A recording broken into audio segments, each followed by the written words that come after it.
Mukesh mills India की सबसे haunted जगहों में से एक, जो अक्सर भूतिया या हॉरर फिल्म्स शूट करने के लिए यूज की जाती है।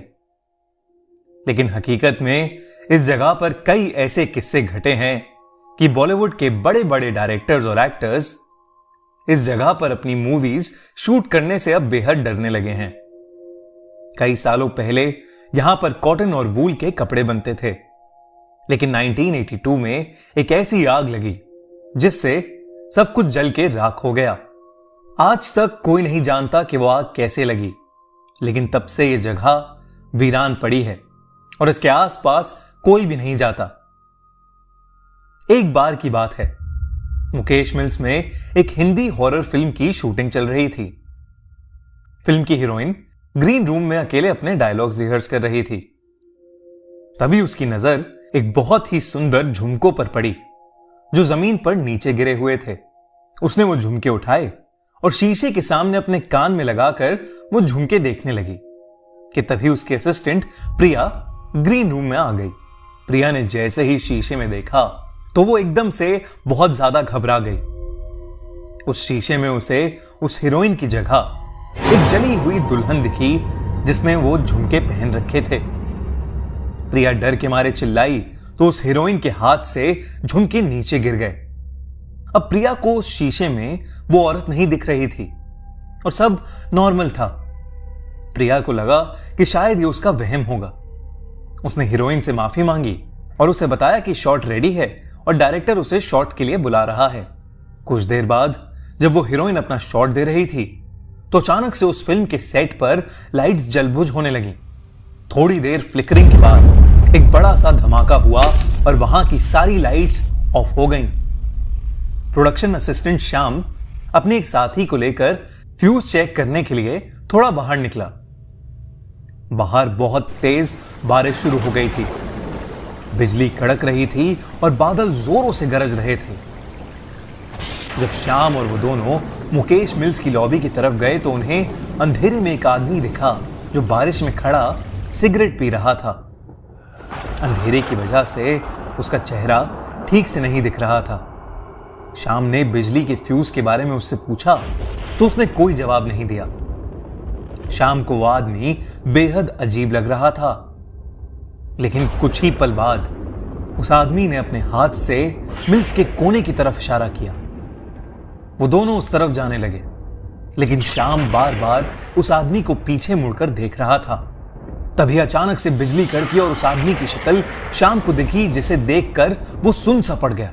उस आदमी का चेहरा बेहद डरावना था और वो घूर घूर कर श्याम को देखे जा रहा था। इतने में श्याम के साथी ने फ्यूज ठीक कर दिया और लाइट वापस आ गई, लेकिन लाइट वापस आते ही वो आदमी गायब हो गया। श्याम बिना किसी को कुछ बोले डरा डरा वापस सेट पर चल दिया। लाइट वापस आ गई और शूटिंग फिर से शुरू हो गई, लेकिन अब उस हीरोइन के मुंह से डायलॉग्स ही नहीं निकल रहे थे। ऐसा लग रहा था जैसे वो बोलना चाह रही है, लेकिन किसी ने उसका मुंह ही बंद कर दिया हो। तभी उसका शरीर भी अकड़ने लगा और अचानक से उसे चक्कर आए और वो वहीं बेहोश होकर नीचे गिर गई। डायरेक्टर ने एक शॉर्ट ब्रेक अनाउंस किया और हीरोइन के असिस्टेंट प्रिया उसे ग्रीन रूम ले गई। प्रिया ने उसे ग्रीन रूम में लिटाया और उसके लिए जूस लेने बाहर जाने लगी। तभी उसे टेबल पर पड़े वो झुमके दिखे जो उस हीरोइन ने पहले पहने थे। उसने वो झुमके लिए और बाहर जाते हुए उन्हें डस्टबिन में फेंक दिया। उसे लगा कि हो ना हो उन झुमकों की वजह से ही शायद सब कुछ बिगड़ रहा है। श्याम, जिसने सिगरेट पीते हुए उस आदमी को देखा था, वो डरा डरा मुकेश मिल्स में इधर से उधर घूम रहा था। उसे बार बार ऐसा लग रहा था कि कोई छोटी सी बच्ची उस भयानक बिल्डिंग के अंदर कैद है और वो रो रही है। धीरे धीरे वो आवाज और तेज होती गई और उसके कानों में गूंजने लगी। उधर हीरोइन की असिस्टेंट प्रिया जूस लेकर ग्रीन रूम में पहुंची। तब उसने जो देखा, उसे देखकर वो चौंक उठी। उसने देखा कि वो हीरोइन शीशे के सामने वही झुमके पहने बैठी है जिसे उसने अभी फेंका था। उस हीरोइन की आंखें लाल हो चुकी थीं। उसने अपने हाथ में स्क्रिप्ट ले रखी थी और वो पागलों की तरह कुछ भी बड़बड़ाए जा रही थी। अचानक उसने सारे पेपर्स फाड़ दिए और उन्हें खाने लगी। ये सब देखकर प्रिया कांप उठी और जल्दी से रूम से भाग आई। उसने सीधा जाकर डायरेक्टर को पूरी बात बताई और सब लोग मिलकर उस ग्रीन रूम में पहुंचे, पर वहां सब कुछ नॉर्मल था। वो हीरोइन वहीं पर बैठी हुई अपनी स्क्रिप्ट पढ़ रही थी। प्रिया कुछ समझ ही नहीं पा रही थी। उस एक्ट्रेस ने डायरेक्टर से कहा, क्या वो आज की शूट कैंसिल कर सकते हैं? डायरेक्टर फौरन मान गया और उसने अपनी क्रू को पैकअप करने के लिए बोल दिया। हीरोइन, बाकी एक्टर्स और डायरेक्टर्स सब लोग अपनी गाड़ी में बैठकर वहां से निकल गए, लेकिन उसकी असिस्टेंट अब भी ग्रीन रूम में ही थी। वो उस एक्ट्रेस का सामान पैक कर रही थी कि उसे वो झुमके फिर से दिखे। उसने जैसे ही वो झुमके अपने हाथ में लिए, उसे वो औरत फिर से शीशे में ठीक उसके पीछे खड़ी दिखी। वो मुड़ी तो वहां कोई नहीं था। उसने झुमके वहीं छोड़ दिए और वहां से जल्दी से निकल गई। वहां से निकलते ही उस हीरोइन की तबीयत एकदम ठीक हो गई, लेकिन वो प्रोडक्शन का लड़का पूरी तरह से पागल हो गया और कुछ ही दिनों में उसकी तबीयत इतनी खराब हो गई कि उसने उस मिल में जाकर अपने आप को जला डाला। वो जली हुई झुमके वाली औरत, या वो रोती हुई बच्ची की गूंज, या वो सिगरेट पीता डरावना आदमी, ये सब कई बार कई लोगों ने महसूस किया है। कहते हैं कि एक बार मुकेश मिल्स में नाइट ड्यूटी करते हुए एक गार्ड ने उस मिल्स के अंदर से म्यूजिक बजने की आवाजें सुनी। ये बहुत अजीब था क्योंकि उस दिन कोई शूटिंग नहीं हो रही थी और ना ही मिल्स के अंदर कोई भी इवेंट था। उस रात उस गार्ड ने अंदर जाकर देखा तो उसे काली परछाई दिखी। वो उसे देखकर इतना डर गया कि उसने वो नौकरी ही छोड़ दी। और तो और वहां एक बार एक 10 साल की लड़की शूटिंग करते समय अचानक से बहुत अजीब तरीके से बिहेव करने लगी। उसने पहले तो एक मर्द की आवाज में सबको वहां से भाग जाने के लिए कहा और फिर अपने हाथों के बल उल्टा होकर चलने लगी और कुछ ही पल में बेहोश हो गई। ये देख सब लोग वहां से जल्दी से निकल गए।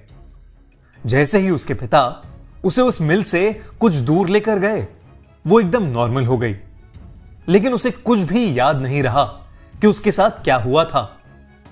मुकेश मिल्स की ऐसी कई कहानियां हैं और वहां ऐसे कई राज छुपे हैं, लेकिन मुकेश मिल्स का सच कोई नहीं जानता। मेरा नाम इकबाल है और मैं पिछले 20 सालों से मुंबई में ऑटो चला रहा हूँ। मैं मुंबई का चप्पा चप्पा जानता हूँ और सभी इलाकों से गुजर चुका हूँ, पर मुंबई में एक ऐसी जगह है जहाँ मैं कभी नहीं जाता।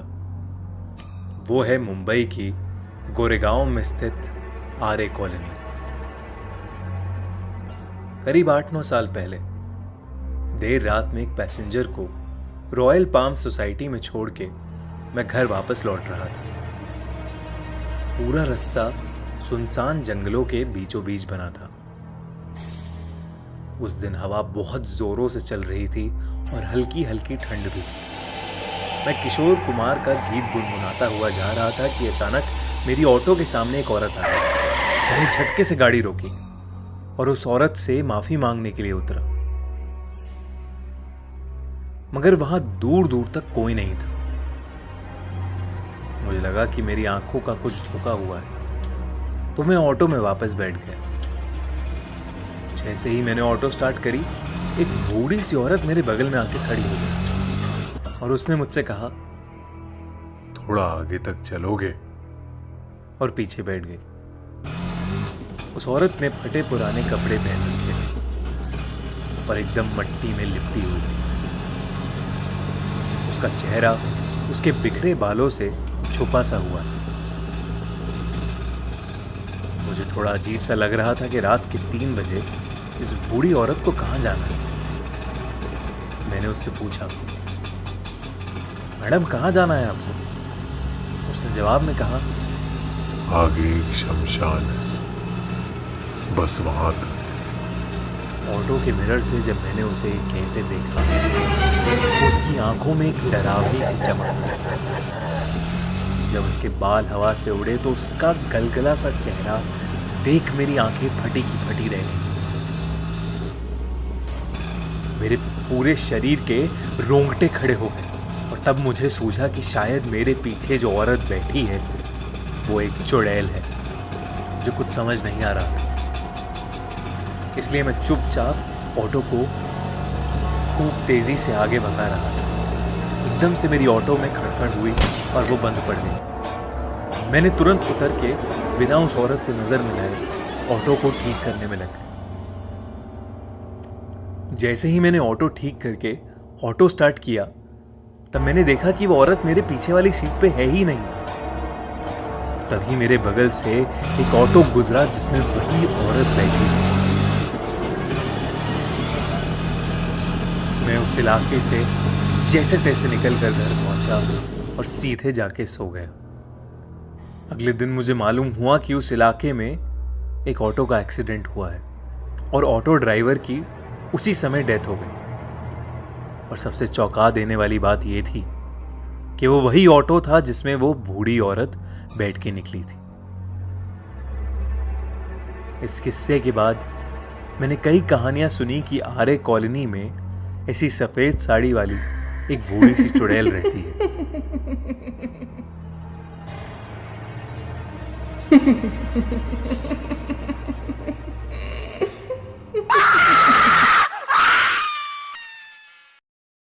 ऋत्विक अभी हाल ही में अपने एक्टर बनने के ड्रीम को पूरा करने के लिए मुंबई शिफ्ट हुआ था। यह शहर उसके लिए बिल्कुल नया था। वो यहां पर आकर 3 लड़कों के साथ एक 1 BHK फ्लैट शेयर कर रहा था। वो तीनों लड़के भी एक्टर बनना चाहते थे और वो भी कई सालों से मुंबई में ही रह रहे थे। उनके सामने ऋत्विक एक नौसिखिया था, इसलिए ऋत्विक को लगा था कि शायद वो लड़के उसे भी मुंबई में रहने के तौर तरीके सिखा देंगे। लेकिन उनमें से एक लड़का विनय ऋत्विक को बिल्कुल भी पसंद नहीं करता था और उन दोनों का छोटी छोटी बातों पर अक्सर झगड़ा हो जाता था। ऊपर से ऋत्विक को मुंबई में कोई काम भी नहीं मिल रहा था। वो रोज 3-4 ऑडिशंस देता था पर उसे आज तक कभी भी कोई कॉल बैक नहीं आया था। अब ऋत्विक बहुत उदास रहने लगा था। एक बार विनय ने उसके साथ एक प्रैंक करने का सोचा। उसने एक फेक प्रोडक्शन हाउस की ईमेल आईडी बनाकर ऋत्विक को उस आईडी से एक ऑडिशन मेल भेजा। उस ईमेल में लिखा था कि ऋत्विक को एक नई हॉरर मूवी के लिए शॉर्टलिस्ट किया गया है। उस ईमेल को पढ़कर ऋत्विक की खुशी का ठिकाना नहीं रहा। इतने वक्त से वो ऐसे ही किसी मौके का इंतजार कर रहा था। एक्साइटमेंट के चलते उसने उस ईमेल का तुरंत ही रिप्लाई कर दिया। विनय ने इसके बाद कुछ ऐसा किया जो शायद उसे कभी नहीं करना चाहिए था। उसने एक और मेल किया जिसमें उसने ऋत्विक को ऑडिशन की डेट, टाइम और जगह बताई। मेल में लिखा था कि ऋत्विक को अगली रात 11 बजे डिसूजा चौल पहुंचना था। डिसूजा चौल ये कोई मामूली चौल नहीं था, बल्कि लोगों की माने तो ये एक हॉन्टेड जगह थी। इस चौल में रहने वाली एक औरत की कुएं में गिरकर मौत हो गई थी और उसके बाद से उस चौल में भयानक चीजें होना शुरू हो गईं। पड़ोस में रहने वाले लोगों ने रात में बाहर निकलना छोड़ दिया था। सब जगह खबर फैल गई थी कि उस चौल में बने कुएं के पास अक्सर सफेद साड़ी पहने एक औरत भटकती है। मुंबई में रहने वाले ज्यादातर लोगों को इस चौल के बारे में पता होता है, पर ऋत्विक डिसूजा चौल के बारे में कुछ भी नहीं जानता था। हालांकि उसे ऑडिशंस की टाइमिंग्स देखकर थोड़ा अजीब तो लगा, पर उसने सोचा कि यह उसकी लाइफ की पहली अपॉर्चुनिटी है और उसे इसे छोड़ना नहीं चाहिए। ऑडिशन की रात ऋत्विक तैयार होकर डिसूजा चौल पहुंच गया। डिसूजा चौल के गेट के सामने आते ही उसे अचानक से ठंड लगने लगी और एक अजीब सी घुटन महसूस होने लगी। पर हैरानी की बात तो ये थी कि डिसूजा चौल बंद था। वहां पर उसे दूर दूर तक कोई नहीं दिख रहा था। वो इलाका बिल्कुल सुनसान था और ऋत्विक को वहां पहुंचकर ठीक नहीं लग रहा था। ऋत्विक वहां से वापस जाने ही वाला था कि तभी उसके कंधे पर किसी ने हाथ रखा लेकिन जब वो मुड़ा तो वहां कोई नहीं था। पर अब उस चॉल का गेट खुला हुआ था और अंदर से एक रोशनी आ रही थी। ऋत्विक को सब कुछ अजीब लग रहा था, पर अंदर से आती रोशनी देख उसे लगा कि शायद वही ऑडिशन का एरिया होगा और वो उस तरफ चल दिया। जैसे ही ऋत्विक अंदर गया उसे एक बड़ा सा कंपाउंड दिखा जिसके बीचों बीच एक बड़ा सा कुआं था। ऋत्विक की नजर अब उस कुएं पर गई और जो उसने देखा उसे देखकर उसके होश उड़ गए। कुएं के किनारे पर एक औरत खड़ी हुई थी और उसे देखकर ऐसा लग रहा था जैसे वो कुएं में कूदने ही वाली हो। वो औरत दिखने में बेहद अजीब थी और वो ऋत्विक को घूरे जा रही थी। वो ऋत्विक को देखकर बोली, मुझे बचा लो, मुझे बचा लो, मैं मरना नहीं चाहती, मुझे बचा लो। ये देखते ही ऋत्विक ने उस औरत को आवाज लगाई और उसे बचाने के लिए भागा, पर उसके आवाज लगाते ही वो औरत कुएं के अंदर कूद गई। ऋत्विक भागकर कुएं तक पहुंचा तो उसने देखा कि उस कुएं के अंदर कोई भी नहीं था, यहां तक कि पानी के हिलने तक का भी निशान नहीं था। ऋत्विक बहुत घबरा रहा था क्योंकि उस औरत को कूदते हुए उसने अपनी आंखों से देखा था। कुछ वक्त तक उस इंसिडेंट के बारे में सोचते हुए ऋत्विक वहीं खड़ा रहा, लेकिन फिर वो वहां से जाने लगा। उसने जैसे ही अपने कदम वापस गेट की तरफ बढ़ाए उसे पानी में कुछ हलचल होती हुई दिखाई दी। ऋत्विक ने फटाफट अपने फोन की टॉर्च ऑन की और उस कुएं में झांक कर देखने लगा। अचानक पानी के ऊपर से एक सड़ा गला इंसानी हाथ आया और उसने ऋत्विक का हाथ पकड़ लिया। वो हाथ उसी औरत का था क्योंकि उसकी कलाई पर चूड़ियां थी। ऋत्विक उस गले हुए हाथ की जकड़ में था और वो बुरी तरह से डर के मारे हाफ रहा था। उसने किसी तरह अपना हाथ छुड़ाया और कुएं के पास ही गिर गया। देखते ही देखते वो डूबती हुई औरत बिना किसी रस्सी के कुएं की दीवार से ऊपर चढ़ने लगी। उसका पूरा शरीर गला हुआ था और उसका चेहरा बहुत ही ज्यादा भयानक था। ऋत्विक के पैर वहीं जम गए। उस औरत को ऊपर आता देख उसकी जान सूखी जा रही थी।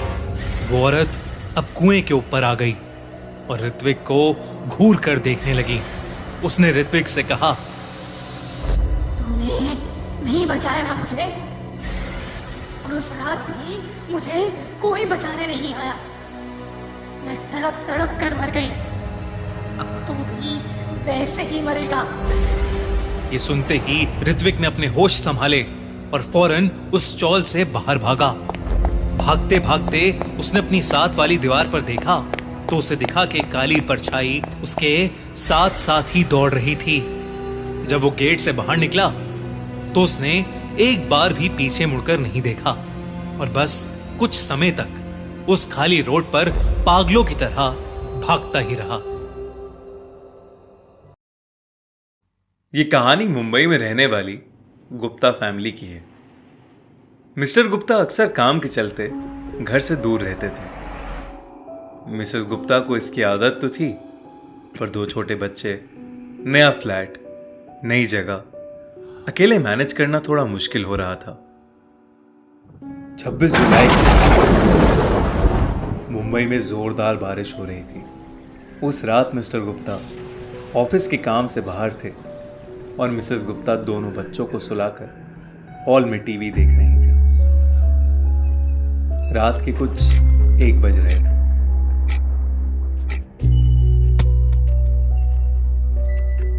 उन्हें लगा कि शुभम रात में उठ के कुछ मस्ती कर रहा है, तो वो गुस्से में बोली, शुभम, तू सोया नहीं अभी तक? पर वहां शुभम नहीं, बल्कि एक 18-19 साल का अजीब सा दिखने वाला लड़का। मिसेस गुप्ता थोड़ा डर गई कि ये लड़का छोटे बच्चों की तरह अजीब अजीब हरकतें क्यों कर रहा है। जैसे ही वो उस लड़के की तरफ आगे बढ़ी, वो लड़का सीधा बच्चों के कमरों में चला गया। वो उसके पीछे पीछे अंदर गई और उसे बहुत ढूंढा, पर वो कहीं नहीं मिला। फिर जैसे ही उन्होंने बच्चों के कमरे की अलमारी खोली, वो लड़का वहीं था। मिसेस गुप्ता ने तुरंत अपने हस्बैंड को फोन किया, लेकिन फोन में नेटवर्क ही नहीं था और कोई दरवाजे को जोर जोर से खटखटाने लगा। मिसेस गुप्ता ने हिम्मत करके जैसे ही दरवाजा खोला, वैसे ही एक बूढ़ी सी औरत हाथ में फावड़ा लिए बच्चों के कमरे की तरफ बढ़ी। मिसेस गुप्ता भी उसके पीछे पीछे अंदर भागी। रुक जाओ, कौन हो तुम? क्या चाहिए तुमको? रुक जाओ। उस औरत के अंदर घुसते ही दरवाजा बेहद जोर से बंद हुआ। मिसेस गुप्ता ने जैसे ही दरवाजा खोला, उन्होंने देखा कि बालकनी में वो औरत उसी लड़के के साथ रेलिंग पर खड़ी है। उस औरत ने मिसेस गुप्ता को मुड़ के देखा और लड़के को लेकर नीचे कूद गई। मिसेस गुप्ता को कुछ समझ नहीं आ रहा था। उन्होंने तुरंत अपने दोनों बच्चों को वहां से उठाया, गाड़ी की चाबी ली और अपने एक फैमिली फ्रेंड के घर चली गई। पता करने पे मालूम हुआ कि उस बिल्डिंग की कंस्ट्रक्शन के समय 26 जुलाई 2005 को एक औरत और उसका मानसिक रूप से बीमार एक लड़का 25वें माले से नीचे गिरकर मर गए थे। वो फ्लैट आज तक खाली पड़ा है और कोई इस घटना को सुन के वहां नहीं रहना चाहता।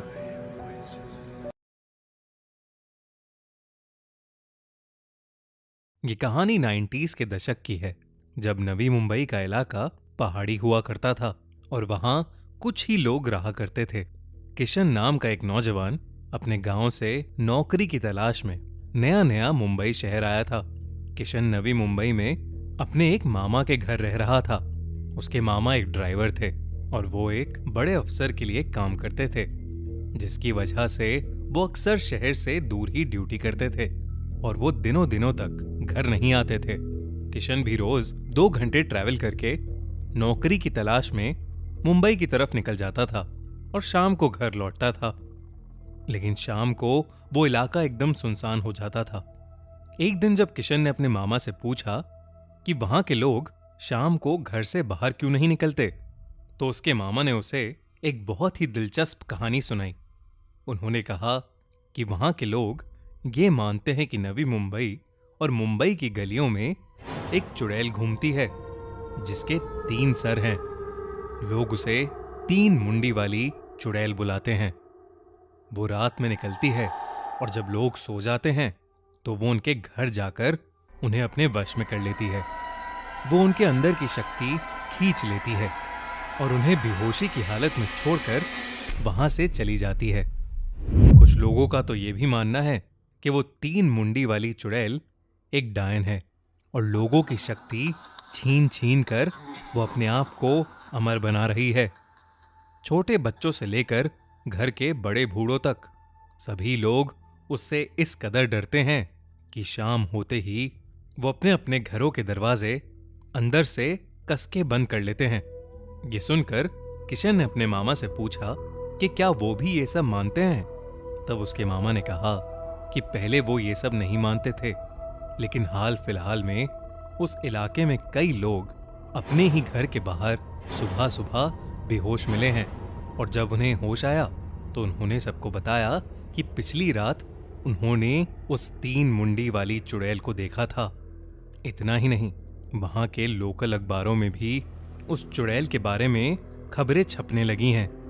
किशन को ये कहानी बड़ी रोमांचक लगी, लेकिन उसे उस पर विश्वास नहीं हुआ और वो सोने चला गया। कुछ ही दिनों में किशन की नौकरी लग गई और एक रात वो अपने काम के चलते बड़ी देरी से घर पहुंचा। रात के करीब 1 बज रहे थे और उसके मामा भी अपनी ड्यूटी के सिलसिले में बाहर थे। किशन बहुत थक गया था तो उस रात वो बिस्तर पर लेटते ही सो गया। लेकिन कुछ ही पलों में उसके घर की डोरबेल बजी। डोरबेल की आवाज सुनकर किशन थोड़ा घबरा गया, क्योंकि इतनी रात कभी कोई नहीं आता था। उसने दरवाजा खोला तो उसके सामने उसके मामा खड़े थे, लेकिन वो बहुत अजीब से दिख रहे थे। वो दरवाजे पर खड़े किशन को घूरे जा रहे थे। किशन ने उन्हें अंदर बुलाया और उनके लिए पानी लेने किचन में गया। रात के 2 बज चुके थे। किशन जैसे ही किचन से वापस आया, उसके हाथ से पानी का गिलास छूट गया। जहां उसके मामा खड़े थे, उसके ठीक सामने एक शीशा था, जिसमें उसके मामा की जगह उसे वो 3 सिर वाली चुड़ैल खड़ी दिख रही थी। किशन उसे देखते ही घबरा गया और उसने बेडरूम में जाकर अपना दरवाजा अंदर से बंद कर लिया। कुछ ही देर में किशन के दरवाजे पर जोरों से धमधम शुरू हो गई। किशन के पसीने छूट गए, लेकिन उसने डर के मारे दरवाजा नहीं खोला। कुछ देर बाद जब वो धमधम बंद हुई तो उसने हिम्मत करके दरवाजा खोला। घर में उसे कोई नहीं दिख रहा था, लेकिन तभी उसे किसी लड़की की आवाज आई। वो डरते डरते पीछे मुड़ा। वो 3 मुंडी वाली चुड़ैल उसके सामने खड़ी थी। वो किशन को देखकर बहुत जोरों से हंसने लगी। किशन ने वहां से भागने की कोशिश की, लेकिन तब तक बहुत देर हो चुकी थी। वो उस 3 मुंडी वाली चुड़ैल के चंगुल में फंस चुका था। सुबह जब उसके मामा वापस आए तो उन्होंने देखा कि किशन बेहोशी की हालत में है और उसका पूरा बदन नीला पड़ा है। कुछ समय बाद जब किशन को होश आया तो उसने अपने मामा को पिछली रात के बारे में बताया। उसने कहा कि कल रात उस 3 मुंडी वाली चुड़ैल ने उस पर हमला किया और उसे ऐसा लगा कि जैसे उस चुड़ैल ने उसकी सारी जान ही निकाल ली हो। किशन उस रात के बाद मुंबई छोड़कर वापस अपने गांव चला गया और वो 3 मुंडी वाली चुड़ैल भी समय के साथ एक कहानी बनकर रह गई। लेकिन किशन जैसे कई लोग आज तक कभी भी उस 3 मुंडी वाली चुड़ैल के खौफ को भूल नहीं पाए हैं। क्या आपने भी 3 मुंडी वाली चुड़ैल के बारे में सुना है? ग्रैंड पैराडी टावर्स, सपनों का शहर मुंबई, जहां लाखों की तादाद में लोग पैसा कमाने और फेमस होने आते हैं, और इसी वजह से यहां अक्सर रहने की जगह के लिए बहुत मारामारी देखी जाती है। मगर इसी शहर में एक घर ऐसा भी है जहां रहने के लिए अगर कोई पैसे भी देगा तो शायद वहां कोई नहीं रहना चाहेगा। एक ऐसा फ्लैट जिसमें रहने से आपके सर पर मौत मंडराए तो क्या होगा? हम बात कर रहे हैं मुंबई के ग्रैंड पैराडी टावर्स की, जो कि इंडिया की सबसे हॉन्टेड जगहों में से एक मानी जाती है। 1975 में बने ये अपार्टमेंट टावर्स यूं तो बहुत लग्जूरियस और सुंदर हैं, मगर इनसे जुड़ी कहानियां उतनी ही खौफनाक हैं। 27 साल की नेहा अपने पूरे परिवार को पुणे में ही छोड़कर 2 महीने पहले अपनी दोस्त मानवी के फ्लैट पर रहने आई थी। मानवी ग्रैंड पैराडी टावर्स की पहली बिल्डिंग के 3rd फ्लोर के फ्लैट में अकेली रहती थी। नेहा का हाल ही में डिवोर्स हुआ था, जिसके चलते वो बहुत परेशान रहने लगी थी। उसका वेल एस्टैब्लिश्ड बिजनेस भी लॉस में जाने लगा था, और तब उसने डिसाइड किया कि वो मुंबई में आकर थोड़ा वक्त अपने दोस्तों के साथ गुजारेगी। मानवी एक रेडियो जॉकी थी और उसकी रात की शिफ्ट होती थी, इसलिए नेहा रात में अक्सर अकेले ही उस फ्लैट में होती थी। एक रात करीब 12:30 बजे के आसपास नेहा अपनी बिल्डिंग से बाहर एक सिगरेट पीने निकली थी, जब उसकी नजर अचानक टावर्स की 3री बिल्डिंग के 8th फ्लोर पर पड़ी। उसने देखा कि एक बहुत ही सुंदर सी औरत उस फ्लोर की बालकनी पर खड़ी थी। पहले तो वो एकटक लगाए बालकनी से नीचे देखी जा रही थी। फिर जब उसे फील हुआ कि नेहा उसे देख रही है तो वो नेहा को देखने लगी। नेहा वहीं रुक गई और अपनी नजरें चुराने लगी, लेकिन वो औरत अब नेहा को देखे जा रही थी। नेहा ने नजर उठाकर दोबारा उस औरत की तरफ देखा तो इस बार उसे कुछ अजीब सा फील होने लगा। उसका मन मानो बिल्कुल भारी सा हो गया था। उस औरत की तरफ देखते हुए अचानक नेहा की आंखों से आंसू आने लगे। उसने आंसू पोंछने के लिए अपनी आंखें मलीं, और जब दोबारा उसने 8th फ्लोर की तरफ देखा तो वहां कोई नहीं खड़ा था। यह सिलसिला अब रोज होने लगा। नेहा रोज रात को उसी फ्लैट की बालकनी के बाहर खड़ी हो जाती और वहां एकटक लगाए देखती रहती। साथ ही साथ उसकी आंखों से आंसू बहते रहे। नेहा की तबीयत भी अचानक से खराब रहनी शुरू हो गई। उसका पूरा शरीर सूखता जा रहा था और चेहरा बिल्कुल नीला पड़ने लगा था। एक दिन मानवी ने डिसाइड किया कि वो कुछ दिन काम से छुट्टी लेकर नेहा के साथ टाइम स्पेंड करेगी। मानवी नेहा को मुंबई की सारी फेमस जगहें दिखाने लगी, मगर नेहा का बिहेवियर पूरा वक्त बहुत अजीब था। वो ना तो कुछ बोल रही थी और ना ही कोई रिएक्शन दे रही थी।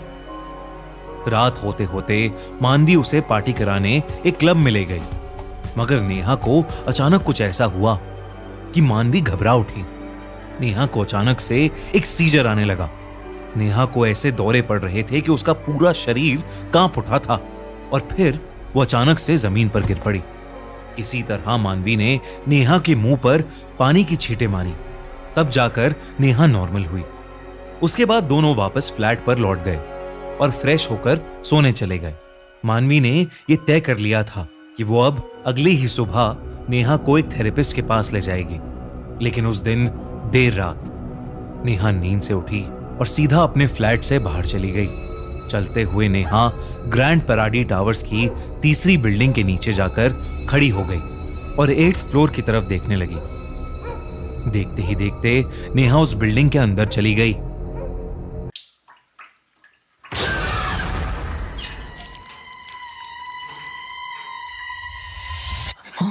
Mommy's with the maggots now. This is what happened to all. It happened to us. Don't let it take my babies. I'm getting us out of here. Open up now.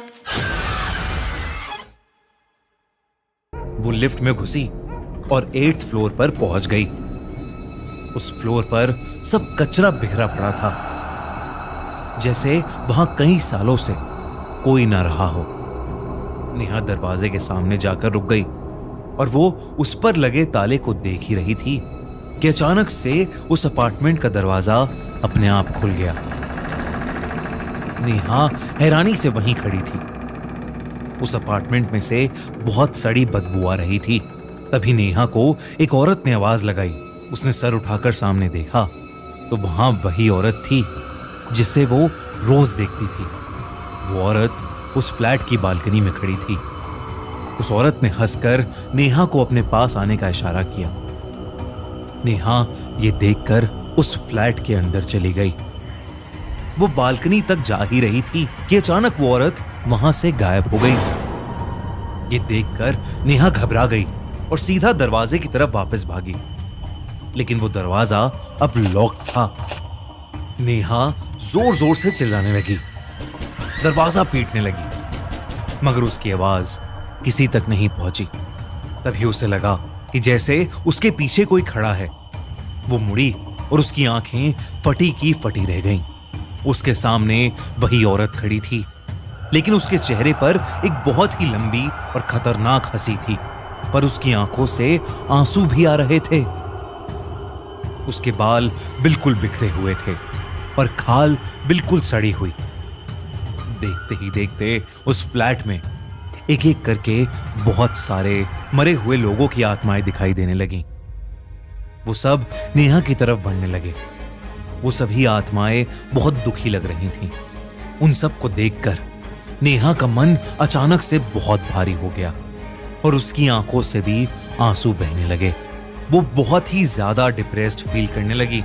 एक एक करके वो सारी आत्माएं balcony पर चढ़कर वहां से कूदने लगीं।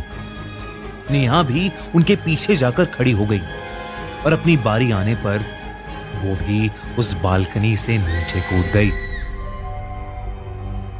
उधर मानवी को एक फोन आया, जिसे सुनकर उसके पैरों तले जमीन खिसक गई। उसे एक हॉस्पिटल से फोन आया था। नेहा को काफी बुरी हालत में उस हॉस्पिटल में एडमिट किया गया था, क्योंकि उसने ग्रैंड पैराडी टावर्स के 8th फ्लोर से कूदकर अपनी जान देने की कोशिश की थी। मानवी ये सुनकर दंग रह गई। उसे कुछ भी समझ नहीं आ रहा था कि आखिर नेहा उस 8th फ्लोर वाले फ्लैट में गई कैसे, क्योंकि वो फ्लैट तो न जाने कितने सालों से बंद पड़ा था।